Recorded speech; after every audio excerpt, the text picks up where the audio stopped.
Hi friends, ఈ video మీకు నచ్చినట్లయితే సబ్స్క్రైబ్ చేయండి, లైక్ చేయండి. రామ్మూర్తి అమర్ కోసం ఎదురు చూస్తూ ఉంటాడు. ఇంతలో అమర్ వస్తాడు. రామ్మూర్తి అమర్ని చూసి బాబుగారు అని పరిగెత్తుకుంటూ వెళ్తాడు. ఇంతలో అమర్ రామ్మూర్తిని పట్టుకుని, ఏమైందండి, ఎందుకు అంత కంగారు పడుతూ వస్తున్నారు అని అమర్ అడుగుతాడు. అప్పుడు రామ్మూర్తి, మీకోసమే ఎదురు చూస్తున్నాను బాబు అంటాడు రామ్మూర్తి. అప్పుడు అమర్, నా కోసమా? మిస్ అమ్మ కంగారుగా రామ్మూర్తి వైపు చూస్తుంది. రామ్మూర్తి అమర్తో, ఆ పంచ మీకెక్కడిది బాబు? ఆ మాటకి అమర్ షాక్ అవుతాడు. ఇదంతా మనోహరి వింటుంది, షాక్ అవుతుంది.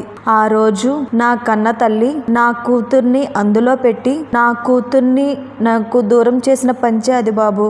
ఆ పంచే మీ ఇంట్లోకి ఎలా వచ్చిందో నాకు తెలియాలి అని బాధపడతాడు రామ్మూర్తి. ఆ మాటకి మిస్ అమ్మ షాక్ అవుతుంది. మనోహరి టెన్షన్తో ఫీల్ అవుతుంది, అమర్ ఎక్కడ చెప్తాడో అని. ఇదంతా అరుంధతి వింటుంది. అప్పుడు రామ్మూర్తి, ఈరోజు నా కూతురికి సంబంధించిన పంచే నా కంటపడిందమ్మా, నా కంటపడింది. అదెక్కడిదో ఆయన చెప్పాలి, నేను తెలుసుకోవాలి అని మిస్ అమ్మతో అంటాడు. చెప్పండి బాబు, అదెక్కడిది? అప్పుడు అమర్, ఆ పంచ మీదే అంకుల్. రామ్మూర్తి మిస్ అమ్మ షాక్ అవుతారు.